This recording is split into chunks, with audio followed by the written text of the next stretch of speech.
Temple के अंदर है। एंड उसके बाद हम देखते हैं कि हमारा हीरो उस टेम्पल को बहुत ही ज्यादा स्टाइल में देख रहा होता है। तो दोस्तों ये एपिसोड यहाँ पर समाप्त हो गया। अगर एपिसोड पसंद आया तो वीडियो को लाइक कर देना, चैनल को सब्सक्राइब कर देना और thanks for watching, thanks for subscribing to. धन्यवाद। पहले कभी नहीं देखा, ये शायद से यहाँ पर कोई नई आई हुई है। एंड उसके बाद वो लड़की कदे अपनी अदाओं के साथ बोलती है, तो क्या मैं आपकी सर्वेंट आपकी मदद कर सकती है आपकी पीठ धोने में? हाँ। ओ भाई कितनी औसम है यार ये। हमारा हीरो बोलता है, आप जो बोल रही हैं जरा सोच समझ कर बोलिए मिस, मेरी पहले से ही एक स्वीट हार्ट है। लेकिन तभी अचानक दूसरे मोमेंट में जो वो लड़की है वो हमारे हीरो पर अटैक कर देती है एंड बोलती है, तब तो तुम्हें बस मर जाना चाहिए। सो दोस्तों अचानक से ये लड़की है कौन एंड कहाँ से आई और हमारे हीरो पर अटैक क्यों कर दिया? कि हमारे हीरो आज से पहले तो इस लड़की को हमने कभी नहीं देखा यार। ये सब जानने को मिलेगा अगले एपिसोड में, क्योंकि ये एपिसोड हो चुका है समाप्त। So thanks for watching. Video पसंद आया हो तो लाइक करना मत भूल जाना, यानी कि तुम्हें तो याद रहता ही होगा, लाइक ओ कर भी दिया, thank you so much. Sayonara.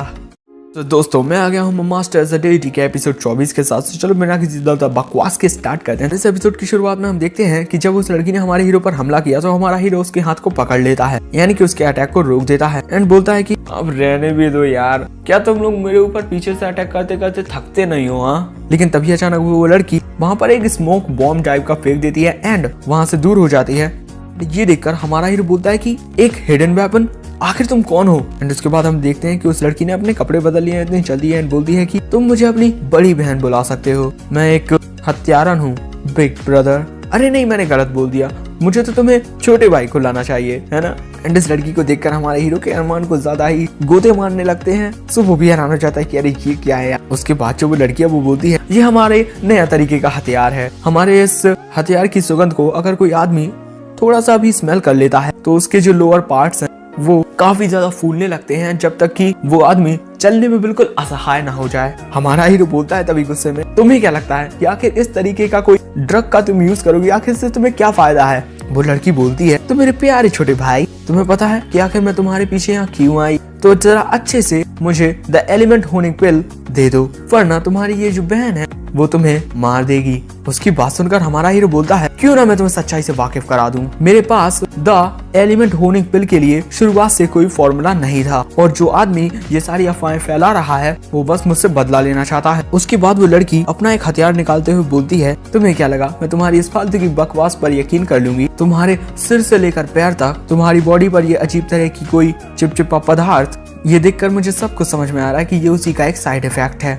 अगर मैं गलत नहीं हूँ तो तुम गोलियां बनाने में बहुत ज्यादा एक्सपर्ट हो, है ना ब्रदर? उसके बाद हमारा हीरो भी एक छड़ी को उठा लेता है एंड बोलता है, तुमसे बहुत ज्यादा बातें हो गई। उसके बाद वो लड़की हमारे हीरो पर अटैक कर देती है कि ब्रदर तुम बहुत ही ज्यादा बेकार हो, क्यों ना तुम्हारी बड़ी बहन तुम्हें अच्छी सी शिक्षा दे दे। हाँ। लेकिन तभी हमारा हीरो अपनी उस छड़ी से ही अटैक कर देता है बस एक बार, जिसकी वजह से दोस्तों वहां पर बहुत ज्यादा बड़ा धमाका टाइप का हो जाता है एंड जो लड़की है ना वो उस अटैक की वजह से दूर फेंक जाती है। एंड उसके बाद जो वहां पर धुआं धुआं हो गया था ना वो धीरे से साफ होने लगता है एंड हम उस लड़की को देखते हैं जो इसे चोट लग गई होती है। वो सोच रही होती है कि मैं डार्क एनर्जी का जो लेयर है उसके पीक पर आ चुकी हूँ, लेकिन मुझे लगा नहीं था कि ये इतना ज्यादा पावरफुल होगा। एंड उसके बाद हम अपने हीरो को देखते हैं जो कि बहुत ज्यादा गुस्से में बोलता है कि तुम मेरी छड़ी को कम आंकने की कोशिश मत करना, हाँ ये बहुत ज्यादा पावरफुल है। ये सब देखकर जो वो लड़की है वो बोलती है, छोटे भाई जो बड़ी बहन है वो आज तुमसे हार मानती है, क्या ऐसा मुमकिन है कि तुम्हारी बड़ी बहन को यहाँ से जाने दो? शायद से अगर आप तुम उसे जाने दोगे तो वो फ्यूचर में तुम्हारी कोई मदद कर दे। सो हमारा हीरो गुस्से में बोलता है, अब तुम्हारे इस गिड़गिड़ाने और माफी मांगने में काफी ज्यादा देर हो चुकी है, क्योंकि पहले तुमने मुझ पर अटैक किया था और अब उसके बाद तुम्हारे साथ जो होने वाला है उसे तुम्हें अच्छे से फेस करना चाहिए। हमारे हीरो की बात सुनकर वो लड़की मुस्कुराती है एंड उसके बाद हम देखते हैं कि वो लड़की हमारे हीरो की तरफ कुछ फेंक देती है एंड उसके बाद फिर से वहाँ पर एक धमाका हो जाता है एंड वो लड़की शायद से वहाँ से बचकर भाग रही होती है। वो बोलती है, ब्रदर तुम कितने ज्यादा भोले वाले हो। एंड ये सब देखकर हमारा हीरो सोचता है, ये कितना भयानक है, मैं कितना ज्यादा केयरलेस था और मैं अब इस जहरीले धुएं को कैसे खुद से दूर करूंगा, मुझे तो कुछ समझ में नहीं आ रहा है। एंड उसके बाद वो लड़की वहां से दूर होने लगती है एंड उसके बाद हमारा हीरो बोलता है, क्या मैं अंधा होने वाला हूँ, क्योंकि उसे सही से दिखाई नहीं दे रहा होता है। एंड वो लड़की होती है वो बोलती है, तुम इतने बुरे भी नहीं हो छोटे भाई, मुझे ये मानना पड़ेगा कि तुम्हारी जो मार्शल आर्ट्स की टेक्निक है वो बहुत ज्यादा अच्छी है, लेकिन आखिर में तुम एक छोटे बच्चे हो जिसे लड़ने और तब बचने का कोई भी अनुभव नहीं है। लेकिन तुम्हारी बड़ी बहन बुरी नहीं है, तुम जल्दी से एलिमेंट होनिक पिल का फॉर्मूला मुझे दे दो और मैं तुम्हें जाने दूंगी, लेकिन अगर तुमने मेरी बात नहीं मानी तो फिर तुम्हारे साथ कुछ भी हो सकता है। लेकिन तभी अचानक हमारा हीरो खुद पर एक टेक्निक का यूज करता है एंड वो सोचता है यह सवाल लगता है कि मुझे एक प्रोफेशनल हत्यारन मारने के लिए आई है और इसकी पावर किसी भी एवरेज एंशिएंट वॉरियर से बहुत ज्यादा है और ये मुझसे ताकत से ज्यादा एक्सपीरियंस के मामले में अच्छी है। लेकिन दूसरी तरफ जो वो लड़की है वो बोलती है अब तुम्हारे लिए कुछ भी करना बिल्कुल यूजलेस है, मेरा जो जहर है वो हवा में मिल चुका है, इसी वजह से तुम अब कुछ भी नहीं कर पाओगे और तुम धीरे धीरे बेहोश होने लगोगे। लेकिन अगर तुमने मुझे जल्दी से फॉर्मूला दे दिया तो मैं तुम्हें जाने दूंगी और इसका एंटीट्यूड दे दूंगी। लेकिन अगर तुमने नहीं दिया तो तुम्हारे साथ कुछ भी हो सकता है और शायद से तुम तुम्हारी बूढ़ी दादी अम्मा और अपनी प्यारी छोटी बहन के बारे में तो नहीं भूल गए हाँ कि तुम्हारे मरने के बाद उन दोनों का क्या होगा। हाँ लेकिन दूसरी तरफ जो हमारा हीरो है उसे बहुत ज्यादा गुस्सा आ चुका होता है। वो बोलता है तुम खूसट बुढ़िया, तुमने अब हद पार कर दी है। पहले मैंने सोचा था कि तुम्हें अच्छा खासा पीट कर जाने दूंगा, लेकिन अब तुमने जो कुछ कहा और जो कुछ किया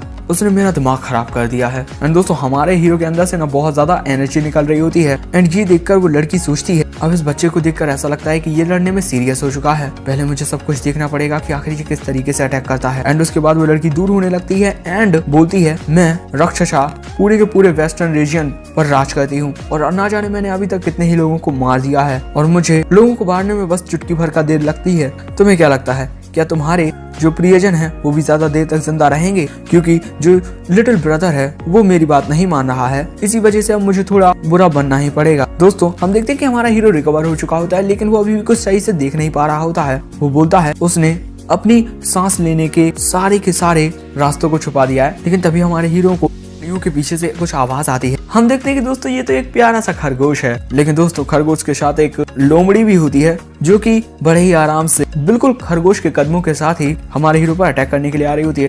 एंड हमारा हीरो ये आवाज सुनकर सोचता है कि अरे ये तो एक खरगोश है। एंड उसके बाद जो वो लड़की है वो हमारे हीरो पर बस हमला करने ही वाली होती है। वो सोच रही होती है कि अब तुम भगवान से मिलने वाले हो। लेकिन तभी हमारा हीरो बोलता है तुम्हारी हर एक मूवमेंट भले से ही छुपी हो, तुम्हारी बॉडी में से जो किलिंग ऑरा निकल रहा है ना उससे तुम नहीं छुपा पाई। एंड हम देखते हैं कि हमारा हीरो उस लड़की के अटैक से बच जाता है एंड हमारा हीरो उस लड़की को छूते हुए उस पर एक अटैक कर देता है। Myriad mating reversion method true expect blade की वजह से हम देखते हैं कि वहाँ पर आग ही आग हो जाती है। एंड दोस्तों उस लड़की में भी आग लग चुकी होती है एंड उसके बाद वो लड़की चिल्लाने लगती है एंड उसके बाद हम देखते हैं कि वो लड़की पूरा का पूरा एक कंकाल बन जाती है क्योंकि हमारे हीरो की आग ने उसे बिल्कुल जला दिया था। एंड उसके हाथ से जो उसका वो हथियार है वो भी नीचे गिरने लगता है। लेकिन हम देखते हैं कि दूसरी तरफ हमारा जो हीरो है वो भी काफी ज्यादा कमजोर हो चुका था क्योंकि जो वो जहर है अब वो हमारे हीरो पर असर दिखा रहा था। एंड लेकिन उसके बाद जो हमारा हीरो है वो अपनी कल्टीवेशन की प्रैक्टिस वहीं पर करने लगता है, मतलब उस जहर को अपनी बॉडी में से हटाने की प्रैक्टिस करने लगता है। एंड उसके बाद काफी वक्त गुजर जाता है एंड हम देखते हैं कि हमारा हीरो अपनी बॉडी में से उस जहर को हटा चुका होता है। एंड वो सोच रहा होता है कि मैंने इस तरीके के हथियार का तो अभी तक यूज नहीं किया। अच्छा दोस्तों हमारा हीरो उस हथियार को देखकर सोच रहा होता है कि मुझे लगता है कि हथियारों का यूज करना काफी अच्छा होता होगा। एंड उसके बाद हमारा हीरो उस हथियार को उठा लेता है एंड उस हथियार को देखकर बोलता है तुमने मेरे परिवार को नुकसान पहुंचाने की मुझे धमकी दी और मेरे परिवार से ही मेरी जिंदगी है। लेकिन दोस्तों हमारा हीरो उस हथियार को पकड़े हुए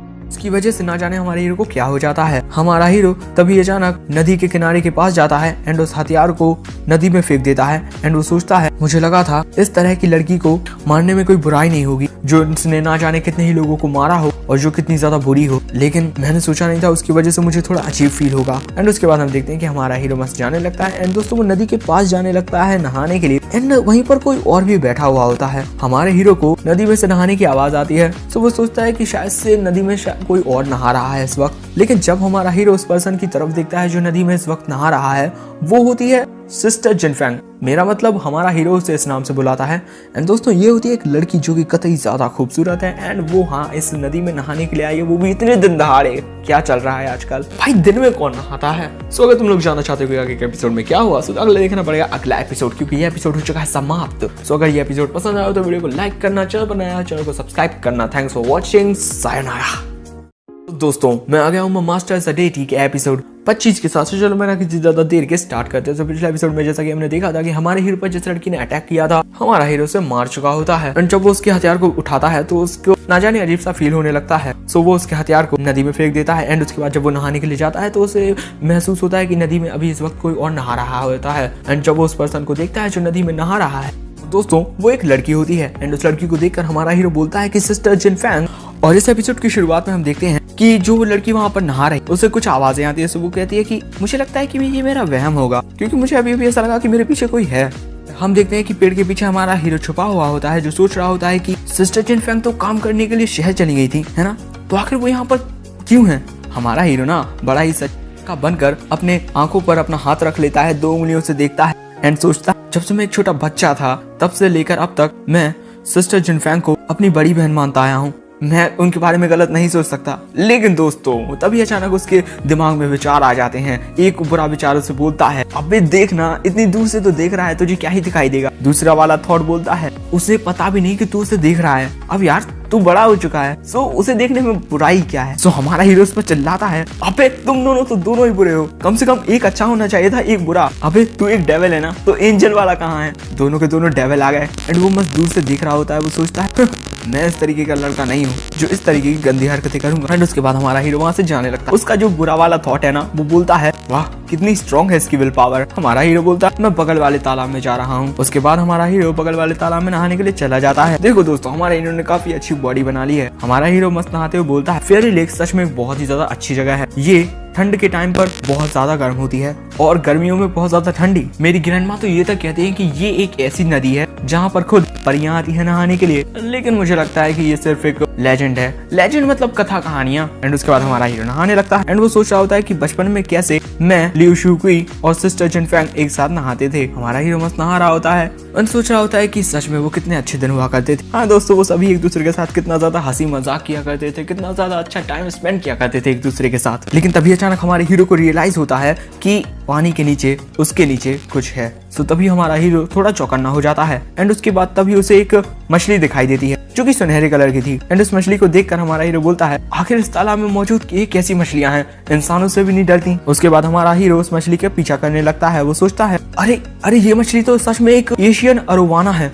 मुझे तो लगता था कि इस मछली का शिकार कर लिया गया है या फिर ये सभी मर चुकी हैं। मुझे बिल्कुल भी अंदाजा नहीं था कि फेयरी लेक में अभी भी ये मछलियां जिंदा होंगी और कितनी बड़ी हैं यार ये। उसके बाद हमारा हीरो अपनी एक technique universal good fortune breath holding technique का यूज करता है जिसकी मदद से वो पानी में भी सांस ले पाएगा। एंड उसके बाद हमारा हीरो पानी में नीचे गहराई में जाने लगता है। वो उस मछली का पीछा कर रहा होता है एंड वो सोच रहा होता है कि फेयरी लेक के अंदर ना जाने कितनी गहराई है यार, मैं काफी ज्यादा गहरे आ गया हूँ। लेकिन तभी अचानक हमारी हीरो की नजर ऐसी ही बहुत सारी एशियन अरोवाना मछलियों पर पड़ती है। एंड इतनी सारी मछलियों को देखकर हमारा हीरो सोचता है अब मुझे समझ में आया कि आखिर इतनी ज्यादा मछलियां जिंदा कैसे रह पाई, क्योंकि वो इतनी ज्यादा गहराई में रहा करती थी, इसी वजह से कोई उन्हें पकड़ ही नहीं पाया। लेकिन तभी अचानक हमारे हीरो को उन मछलियों के बीच में कुछ चीज चमकती हुई दिखाई देती है। एंड उसके बाद हमारा हीरो उस चीज की तरफ जाकर देखने लगता है। एंड उसके बाद दोस्तों ये तो शायद से कोई मॉल चलूं, क्योंकि मैंने भी आंट वोंग को काफी टाइम से नहीं देखा है। सो सिस्टर जिनफेंग बोलती हैं कि हाँ ये अच्छा रहेगा, इससे उन्हें भी थोड़ी खुशी होगी। एंड उसके बाद यहाँ पर सीन बदलता है, हमें रात का सीन दिखाया जाता है, हमें सिस्टर जिनफेंग के घर का सीन दिखाया जहाँ पर वो बोलती हैं मॉम मैं वापस आ गई हूँ। उसके बाद हम सिस्टर जिनफेंग की माँ को देखते हैं। इंट्रोडक्शन ही देख लो तुम लोग, युआन जिनफेंग्स मदर आंट वोंग। अच्छा तो सिस्टर जिनफेंग का पूरा नाम युआन जिनफेंग है। एंड उसके बाद जो सिस्टर जिनफेंग है वो बोलती हैं कि माँ आपको देखने के लिए यहाँ पर कोई और भी आया हुआ है। हमारे हीरो को देख जो आंट वोंग है वो बोलती हैं युन तुम कितने बड़े हो गए हो, आंटी के पास आओ देखने तो तुम कैसे हो। हम देखते हैं कि हमारा हीरो अपने हाथ में वही एक मछली लेकर आया भाई आंटी के लिए। हमारा हीरो बोलता है कि हाँ आंटी काफी टाइम हो चुका है। एंड उसके बाद हमारे हीरो की नजर आंटी के पैरों पर पड़ती है एंड वो सोचता है ये देखकर उनके पैरों के मसल्स, उनके पैरों के सर्कुलेशन में कोई भी ब्लड फ्लो ही नहीं हो रहा है और उनके कुछ मसल्स ने तो काम करना भी बंद कर दिया है। इनकी हालत काफी ज्यादा सीरियस। उसके बाद हमारा हीरो बोलता है मैंने सुना कि आपकी हालत काफी ज्यादा खराब है, इसीलिए मैं यहाँ पर आपको देखने के लिए आया हूँ। एंड उसके बाद हमारा हीरो सोचता है मास्टर ने जो मुझे किताबें दी हैं उनमें से कुछ मेडिकल बुक्स में से एक में एक तरीका लिखा हुआ है जिसकी मदद से आप ब्लड फंक्शंस को फिर से सही कर सकते हो इन यांग वुशिंग एक्यूपंक्चर्स। उसके बाद हमारा हीरो बोलता है और मैं तो आपके लिए गिफ्ट भी लेकर आया हूँ आंटी। उसे देखकर आंट वोंग बोलती है कितनी बड़ी अरोवाना मछली है, गो कंट्री में तो इस तरह की कोई भी मछली प्राइसलेस है, मैं इतनी महंगी मछली को एक्सेप्ट नहीं कर सकती। हमारा हीरो बोलता मैंने फेरी लेक में से पकड़ कर लाया हूँ, इनको खाना आपकी सेहत के लिए काफी ज्यादा अच्छा होगा। चलिए ना आंटी, क्योंकि मैं यहाँ से तभी जा पाऊंगा जब आप इस मछली को खा लेंगी। उसके बाद जो सिस्टर जिनफेंग वो बोलती है मॉम आप इसे ले लीजिए, क्योंकि जो युन है वो हमारे यहाँ पर अक्सर नहीं आता है। माँ बोलती हैं तो ठीक है फिर। लेकिन तभी अचानक उन तीनों को दरवाजा खटखटाने की आवाज आती है। सो युन दरवाजा खोलने के लिए जाती है। वो बोलती है कि डॉक्टर सुन अब आप यहाँ पर आ गए हैं। सो हम देखते हैं कि वहाँ पर कोई एक डॉक्टर आया है जो बोलता है ये एरिया कितना ज्यादा भूल भुलैया टाइप का है। मैं तो यहाँ पर आते वक्त भूल ही गया था कि मुझे जाना कौन सी गली में और मैं चला कौन सी गली में गया। आखिर पेशेंट कहाँ पर है। उसके बाद सिस्टर जिनफेंग अपनी माँ के पास दौड़ते हुए जाती है और बोलती है कि डॉक्टर मेरी माँ यहाँ पर है। उसके बाद वो जो डॉक्टर है वो हमारे हीरो के बगल में से गुजरते हैं। हमारा हीरो बेशर्मों की तरह वहीं पर खड़ा हुआ है, अपने हाथ में मछली लिए हुए हैं और वो मछली मर चुकी है। एंड हमारे हीरो को इस तरीके से देखकर जो वो डॉक्टर है वो सोचता है कि आखिर ये बेवकूफ कौन है जो अपने हाथ में ऐसी मरी हुई मछली को पकड़े हुए है। एंड उसके बाद डॉक्टर अपने कोट में हाथ डालते हैं। पीछे से सिस्टर जिनफेंग की आवाज आती है, बोलती है कि डॉक्टर मैं शहर के हॉस्पिटल में गई थी एंड वहाँ की जो मेडिकल टीम है उन्होंने मुझे एक एम्पुटेशन सजेस्ट किया है। क्या आप देख सककर बता सकते हैं कि हमारे पास कोई और ऑप्शन है या नहीं। तो जब डॉक्टर आंट वोंग के पैरों की तरफ देखता है तो वो देखकर बोलता है मुझे लगता है कि जो नेक्रोसिस एफ्लिक्टेड एरिया है वो बहुत ज्यादा बड़ा है और इसे सिर्फ एम्यूटेटेड करके ही हटाया जा सकता है और अगर हमने ऐसा किया तो इसमें जान का खतरा भी हो सकता है। अब ये एक जिंदगी और मौत का सवाल है। सो जो जिनफेंग है वो डॉक्टर का हाथ पकड़ती हैं और बोलती हैं आप तो एक एक्सपर्ट हो ना डॉक्टर, क्या ऐसा कोई भी तरीका नहीं है जिससे मेरी माँ के पैर ठीक हो जाएं। सो डॉक्टर बोलते हैं अगर मैंने बोल दिया कि ऐसा कोई तरीका नहीं है तो ऐसा कोई तरीका नहीं है। हुआंगशिया में मुझसे ज्यादा एक्सपर्ट और कोई भी नहीं है। हमारा हीरो ये सब देख रहा होता है एंड उसके बाद हमारा हीरो बोलता है क्या मैं एक बार उनको चेक कर सकता हूँ अगर आपकी इजाजत हो तो। उसकी बात सुनकर हमारा जो डॉक्टर है वो बोलता है हमारा डॉक्टर थोड़ी है भाई, वो डॉक्टर है वो बोलता है बच्चे तुम अभी बहुत छोटे हो, तुम अभी मेडिकल के बारे में कुछ भी नहीं जानते, क्या तुम्हें पता भी है कि एक बीमारी क्या होती है। हमारा हीरो बोलता है मुझे बिल्कुल पता है कि एक बीमारी क्या होती है और मैं आपको इस बात की गारंटी देता हूँ कि अगर मैंने ये कह दिया कि ये पॉसिबल है तो आंट वोंग के जो पैर हैं वो 1 महीने में ठीक हो जाएंगे, समझे। उसके बाद हमारा हीरो बोलता है अगर आपको मेरी स्किल्स पर कोई डाउट है तो आप मेरे लिए एक एक्यूपंक्चर का सेट और मॉक्सीबुशन नीडल्स ले आइए, मैं आंट वोंग के पैरों को अभी के अभी ठीक करूंगा। अपने हीरो की बात सुनकर जो सिस्टर जिनफेंग है वो बोलती हैं यून क्या तुम्हें पूरा यकीन है। एंड उसके बाद डॉक्टर बोलते हैं अभी जो छोटे बच्चे हैं ना वो सब बड़ी बड़ी बातें कर सकते हैं। एंड हमारे हीरो की बात सुनकर ना जो सिस्टर जिनफेंग है वो बोलती हैं कि मुझे तुम पर पूरा यकीन है यून, अगर तुमने मेरी माँ के पैरों को ठीक कर दिया तो तुम जो बोलोगे मैं वो करूंगी और तुमने अभी जो भी सामान मंगाया है ना वो अभी लेकर आती हूँ। एंड उसके बाद हमारा हीरो इलाज करने लगता है। पीछे से डॉक्टर बोलता है अगर तुमने उस लड़की के मेरा मतलब उस औरत के पैरों को ठीक कर दी तो मैं मेडिकल की दुनिया में तुम्हें अपना पापा कहूंगा। उसकी बात सुनकर हमारा हीरो सोचता चलो देखते हैं क्या होता है। एंड उसके बाद जो आंटी है वो बोलती है यून मेरे पैर अगर हमेशा ऐसे बेजान रहे तो कोई बात नहीं, मैं तो बस जिस बात के बारे में चिंतित हूँ वो ये है कि इससे मेरी बेटी जिनफेंग की जिंदगी खराब ना हो जाए। उसने मुझसे कई बार कहा है कि वो मेरा ख्याल रखने के लिए वो शहर में जो नौकरी करती है वो उसे छोड़ देगी हमेशा के लिए, लेकिन मैं ये नहीं चाहती। मेरी बात सुनो यून, भले से मेरे पैर ठीक हो पाए या ना हो पाए लेकिन मेरी जो बेटी है वो एक बहुत ही अच्छी इंसान है। क्या तुम दोनों एक साथ रह सकते हो, क्या तुम दोनों एक दूसरे का हमेशा साथ दे सकते हो। ओ भाई इनडायरेक्टली बोल रहे हैं कि मेरी बेटी से शादी कर लो। तो ये सुनकर जो जिनफेंग है वो थोड़ा शर्माते हुए बोलती है कि मॉम आप ये क्या बोल रही हैं। एंड तब जो हमारा हीरो है वो बोलता है अब आप कुछ भी मत बोलिए, पहले मैं आपको ठीक करूंगा। एंड उसके बाद हमारा हीरो अपनी इन यांग वूशिंग एक्यूपंक्चर टेक्निक का यूज करता है एंड वो अपने नीडल्स को आंट वोंग के पैरों में लगा देता है। एंड ये देखकर जो डॉक्टर है वो बोलता है इन नीडल्स का यूज वहां पर करना और 5 नीडल्स का यूज एक ही सांस में करना, इतनी आसानी से कर लिया तुमने। एंड उसके बाद वो डॉक्टर चिल्लाकर बोलता है तुम्हें क्या लगता है तुम मुझे बेवकूफ बना रहे हो, हाँ तुम्हारे लिए ये करना बिल्कुल नामुमकिन है कि तुम उसके पैरों को बिल्कुल ठीक कर पाओ, समझे। एंड उसके बाद जो हमारा हीरो वो बोलता है आंट वोंग क्या आपको आपके पैरों में कुछ फील हो रहा है। सो आंट वोंग बोलती हैं कि हाँ मुझे अभी अपने पैरों में एक झुंझुनी सी महसूस हुई। सो ये देखकर ना डॉक्टर भाई इतना ज्यादा हैरान हो जाता है कि उसके तो पूरे बाल ही उसके टकलू पे से निकल जाते हैं, उसका चश्मा फूट जाता है। सो दोस्तों क्या ये जो डॉक्टर है वो टकलू था, मतलब बिग लगाए हुए हैं सिर्फ फैशन के लिए। सो जानना चाहते हो कि अगले एपिसोड में क्या हुआ, सो देखना पड़ेगा अगला एपिसोड। सो अगर तुम लोगों को ये एपिसोड पसंद आया तो वीडियो को लाइक कर देना, चैनल पर नए आए चैनल को सब्सक्राइब कर देना। Thanks for watching, sayonara.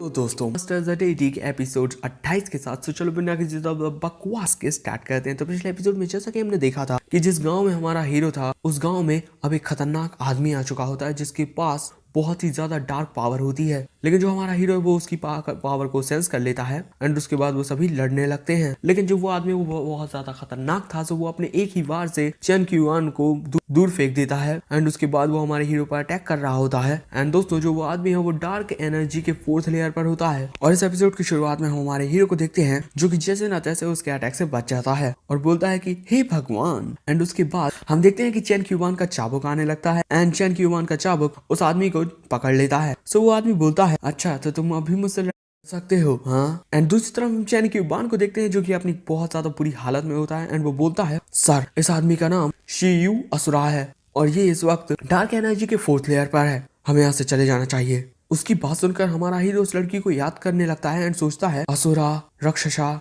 इन दोनों के जो कपड़े हैं वो भी इनके नाम के साथ साथ काफी ज्यादा सिमिलर हैं। शायद से इन दोनों के बीच कोई ना कोई कनेक्शन है। लेकिन तभी जो वो खतरनाक आदमी है वो एक भाले टाइप की जैसी चीज चैन क्यूआन की ओर मार देता है एंड बोलता है तुम बहुत ज्यादा बोलते, ये पहले मुझे तुम्हें ठिकाने लगाना होगा। एंड उसके बाद हम देखते हैं कि जो भाले जैसी चीज है वो चैन क्यूआन की तरफ आ रही होती है, बिल्कुल आ ही चुकी होती है, आंख के पास आ चुकी होती है। लेकिन तभी जो हमारा हीरो है वो उसको रोक देता है एंड बोलता है क्या तुम भूल गए हो कि तुम्हारा टारगेट यहाँ पर कौन है? मैं सिर्फ उस गोली को बनाने वाला ही नहीं हूँ, बल्कि मैं ही वो इंसान हूँ जिसने उस हत्यारा राक्षसा को मारा है। सो ये सुनकर जो वो आदमी है वो बहुत ही ज्यादा गुस्से में आ जाता है एंड बोलता है तो तुमने मेरी बहन को मारा है? हाँ अच्छा, तो दोस्तों जो वो औरत हमारे हीरो को मारने के लिए आई थी वो इस आदमी की छोटी बहन थी।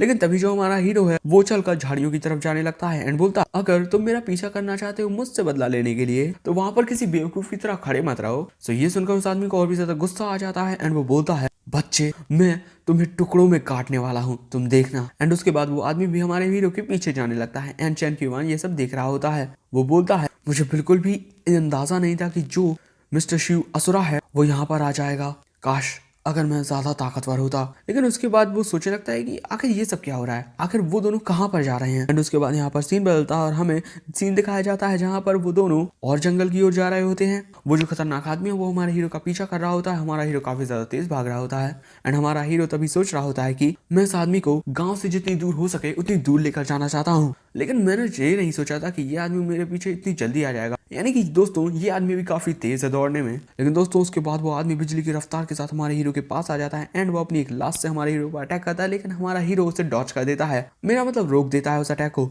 लेकिन उस अटैक से वो खुद काफी दूर खिसक जाता है। लेकिन उसके बाद हमारे हीरो में से पावर निकलने लगती है। सो वो आदमी ये देखकर हैरान हो जाता है। हमारे हीरो की पावर की वजह से वो आदमी काफी ज्यादा दूर फेंक जाता है। दोस्तों शायद से वो फेंका नहीं है, वो बस कहीं छुप चुका है। एंड इसके बाद जो हमारा हीरो है वो बहुत ही ज्यादा चौकन्ना होकर सोच रहा होता है कि मैं अभी मेरे कल्टीवेशन बेस के क्यूआई कंडीशन में 3rd लेयर पर पहुंचने वाला हूं। लेकिन ये आदमी डार्क एनर्जी के 4th लेयर पर है, ये बहुत ही ज्यादा खतरनाक एंशिएंट वॉरियर है। लेकिन तभी अचानक वो आदमी हमारे हीरो के सामने आ जाता है एंड बोलता है हम दोनों ही डार्क एनर्जी के 4th लेयर के एंशिएंट वॉरियर्स हैं, लेकिन तुम्हारा जो लड़ने का एक्सपीरियंस है वो बहुत ज्यादा बुरा है एंड मुझे तो अब इस बात पर शर्म आ रही है कि मेरी बहन तुम्हारे जैसे किसी आदमी के हाथों मारी गई। सो उसकी बातें सुनकर हमारा हीरो सोचता है मुझे इसके गुस्से का फायदा उठाना चाहिए एंड वो बोलता है तुम दोनों का सिबलिंग्स होना मुझे काफी ज्यादा फायदा करने वाला है। क्या तुम्हें पता है कि तुम्हारी बहन ने मरने से पहले कुछ ऐसा ही कहा था, लेकिन मैं आखिर में उसकी फेस ही नहीं देख पाया क्योंकि उसकी बॉडी ही पूरी जल चुकी थी, सिर्फ हड्डियां बची थी एंड वो भी कुछ देर में जल गई। लेकिन मुझे लगता है मुझे इस बार ऐसा नहीं करना चाहिए, मुझे इस बार कम से कम हड्डियों को तो छोड़ ही देना चाहिए। यानी कि दोस्तों वो ये बोल रहा है कि मैं तुम्हें मार दूंगा, देखना। सो ये सुनकर उस आदमी को और भी ज्यादा गुस्सा आ जाता है, वो तुरंत ही हमारे हीरो पर अटैक करने के लिए आ जाता है। लेकिन दोस्तों वो पीछे से आता है एंड ये देखकर हमारा हीरो सोचता है तुम फंस गए। एंड उसके बाद हमारा हीरो उस पर अटैक कर देता है अपने ट्रू एक्सपेक्ट ब्लेज से, जो कि यहाँ एक फायर अटैक है। ये देखकर जो वो आदमी है वो वहां से उछलता है एंड दोस्तों कतई को लाठी खा रहा होता है। और दूसरी तरफ हम हमारे हीरो को देखते हैं जो कि उस पर लगातार अटैक किए जा रहा होता है एंड वो सोच रहा होता है कि इसका खुद को संभालने का तरीका बहुत ही ज्यादा अच्छा है और ये उस राक्षसा से काफी ज्यादा ताकतवर और काफी ज्यादा मैच्योर है। एंड दूसरी तरफ हम उस आदमी को देखते हैं जो कि हमारे हीरो से तुरंत ही जल्दी दूर हो जाता है एंड उसके बाद वो एक जगह पर छुप कर बोलता है एंड वो सोच रहा होता है कि एक फ्लेम टेक्निक, अच्छा तो राक्षसा जरूर इसी टेक्निक की वजह से मारी गई होगी। मुझे लगता है कि मैंने इस बच्चे को कम आंकने की कोशिश की, मेरा मतलब गलती की। एंड दूसरी तरफ हमारा हीरो उस आदमी की स्पीड देखकर सोच रहा होता है कि ये कितना ज्यादा फास्ट था, इसने कितनी जल्दी प्रतिक्रिया दी, क्योंकि मेरा जो true expect blaze fire attack है वो इसे छूने तक नहीं पाया। तो अब मैं सिर्फ मेरी आखिरी अटैक पर ही भरोसा कर सकता हूँ। एंड उसके बाद हम देखते हैं कि वो आदमी छुपा हुआ होता है एंड जंगल में से उसकी आवाज आ रही होती है कि बच्चे मुझे जल्दी से वो फॉर्मूला दे दो और मुझे तुमसे कोई भी बात नहीं करनी, और मैं ये सोचूंगा कि मेरी बहन की जान उस एलिमेंट होनिंग पिल को पाने का एक सौदा था। सो उसकी बात सुनकर हमारा हीरो बोलता है तो फिर मेरे पास आओ। सो उसके बाद हम देखते हैं कि जो वो खतरनाक आदमी है वो बहुत ही ज्यादा तेजी से हमारे हीरो की तरफ आने लगता है एंड वो बोलता है कि मैंने तुमसे झूठ बोला बेवकूफ आदमी, ऐसा हो ही नहीं सकता कि मैं तुम्हें जाने दूंगा मेरी बहन को मारने के बाद। एंड ये देखकर हमारा हीरो सोचता है कि क्या एक फ्रंटल अटैक। एंड दोस्तों हम देखते हैं कि जो उस आदमी का अटैक था ना वो ऐसा करता है कि वो हमारे हीरो की तरफ अपने एक स्टार मार देता है हमारा हीरो बोलता है कि नहीं रुको एक मिनट। एंड दोस्तों उसके बाद हम देखते हैं कि उन स्टार्स का अटैक हमारे हीरो को बीच में से काट देता है। अब मुझे एग्जैक्टली तो नहीं पता कि क्या हुआ क्योंकि पिक्चर देखो कुछ साफ नहीं है, लेकिन उसके बाद दोस्तों यहाँ पर सीन बदल जाता है और हम देखते हैं कि बारिश होने लगी है, काफी तेज बारिश हो रही है। एंड हम चैन क्यूबान को देखते हैं जो कि बहुत ही ज्यादा जख्मी होता है, लेकिन फिर भी वो जैसे ना तैसे चलने की कोशिश कर रहा होता है। वो बोलता है शायद यही वो रास्ता है जिस रास्ते पर वो दोनों गए थे। उसके बाद चैन क्यूबान एक ऐसी जगह पर पहुंच जाता है जहां पर काफी ज्यादा खून डला हुआ था। एंड उसके बाद हम देखते हैं कि चैन क्यूबान के सामने बहुत ज्यादा खून डला हुआ होता है एंड एक आदमी अपने हाथ में एक तलवार पकड़े हुए है जिसमें से डार्क एनर्जी निकल रही होती है। सो दोस्तों शायद से हमारा हीरो, लेकिन वेट अ मिनट दोस्तों, ये हमारा हीरो ही है जिसमें से डार्क एनर्जी निकल रही होती है। कुछ समझ में तो आया नहीं, लेकिन हमारा हीरो बोलता है तुम्हें डरने की कोई जरूरत नहीं है मेरे दोस्त, वो दूसरा बंदा था जो मारा गया। और दोस्तों हम देखते हैं कि हमारे हीरो के हाथ में एक कदे खतरनाक तलवार है जो कि शायद से उसे उसी नदी में से मिली होगी। एंड दोस्तों हम देखते हैं कि हमारे हीरो की बॉडी में से कुछ ज्यादा ही डार्क पावर निकल रही होती है और ये शायद इस तलवार की वजह से है। सो अगर तुम लोग जानना चाहते हो कि आगे क्या होने वाला है क्योंकि कहानी होती जा रही और भी ज्यादा इंटरेस्टिंग, सो बने रहना इस चैनल पर हमारे साथ। एंड हाँ, अगर ये एपिसोड भी पसंद आया तो लाइक करना, चैनल पर नए आए हो सब्सक्राइब करना और thanks for watching, thanks for subscribing, thank you so much. Sayonara. कि वो कंकाल एक कुर्सी पर बैठा हुआ है, शायद से कोई राजा वादा होगा। हमारा हीरो कंकाल के पास आता है, वो देखकर बोलता है क्या ये एक इंसान का कंकाल है। दूसरी तरफ उसका नेवला ना जाने क्या कर रहा होता है। उसके बाद हमारा हीरो उस कंकाल को नमस्ते करके बोलता है सीनियर इस जूनियर को माफ कर दें, जूनियर यहाँ पर गलती से आ गया, आपको डिस्टर्ब करने के लिए माफ कर देना। लेकिन दूसरे ही मूवमेंट में दोस्तों हम देखते हैं कि वो कंकाल है वो वहाँ से गायब हो जाता है। जो वो कपड़े थे ना वो वहीं पर रह जाते हैं। कपड़ों के साथ साथ वहाँ पर एक और कुछ हरे कलर का तो होता है। हाँ, हमारा हीरो उस चीज को उठाता है एंड उस हरी सी चीज को देखकर बोलता है ये तो यूजियान है। लेकिन तभी अचानक ना जाने क्या होने लगता है, शायद से वो हरी सी चीज यानी कि जो यूजियान है वो चमकने लगता है। एंड उसके बाद हम देखते हैं कि हमारा हीरो किसी इनर स्पेस में आ जाता है एंड वहाँ पर एक उसके सामने एक आदमी खड़ा हुआ होता है जो बोलता है मुझे लगता है कि यही तुम्हारी किस्मत है, तुम इस जेड स्लिप को देख पाए, इसका मतलब ये है। उसके बाद हम उस आदमी को देखते हैं जो बोलता है मेरा नाम सी कॉन्ग युआन है और मैं एक एल्केमिस्ट हूँ और मैं माउंटेन एंड सी वर्ल्ड से हूँ। मैं इस दुनिया में एक तरह का एलेक्सायर ढूंढने के लिए आया था जिससे मेरी बॉडी को वो डिटॉक्स कर पाए, लेकिन दुर्भाग्य से मुझे